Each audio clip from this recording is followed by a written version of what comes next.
Hey Jupers, welkom terug. Yes, weer terug in die nuwe studio en ek wil vir julle nog 'n parfuum voorstel of wys wat ook 'n groot hype gekry het die laaste ruk en hy is genoem Anna Abiet Passion van Lattafa.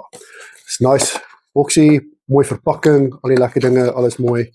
En hy het nogal 'n groot skryf gekry. Nou dit's 'n beautiful bottel. Ek meen dit is klaar die tube binne sommer dieselfde kleur.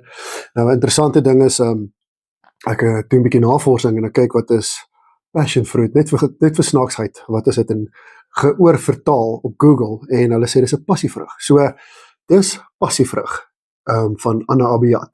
Dis nogal heel nice. Nou wat hierdie parfuum baie uniek maak is hy is nie gourmand nie. Al het hy baie sterk vanilla note in hom of is dit nie 'n gourmand nie. Dit is 'n vanilla passievrug, vanilla grenadella vrug en beautiful spray en die reuk. Dames, sê my wat jou naam is, hierdie ding is beautiful. Ja, dis 'n beautiful fragrance hierdie. Nou die topnote is passievrug, is grenadella, bergamot, jou middelnote is maanaal, rosafolia en kasmier. Dan ook jou basisnote is vanilla, muskus, amberfix en tonkaboon.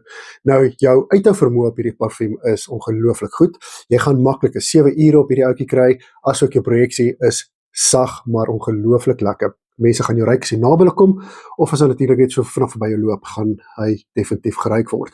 Oukies, hierdie ouetjie het 'n groot kry van hom, maar ek moet eerlik met julle wees, baie lekker vir die dames. It's a beautiful, stunning fragrance en ek moet eerlik wees, ek kan nie genoeg van hom kry nie. Die eerste keer toe ek hom geruik het ek gevoel, ja, dit is net, weet dit is 'n vanilla passievrug. Ek haak vas op daai stupid woord, ekskuus. Vanilla passion fruit parfuum wat nie gourmand is nie. Normaalweg sê jy dink is 'n gourmand, hy soet en hy proe of hom kan eet en in jou mond spuit, maar jy gaan nie. Hierdie is net 'n beautiful, bymekaar gesitte note parfuum. Oukies, julle sal nie spyt wees nie, dames. Kyk gerus na hom, hy's baie lekker. Dis passion fruit. Dis Tube District.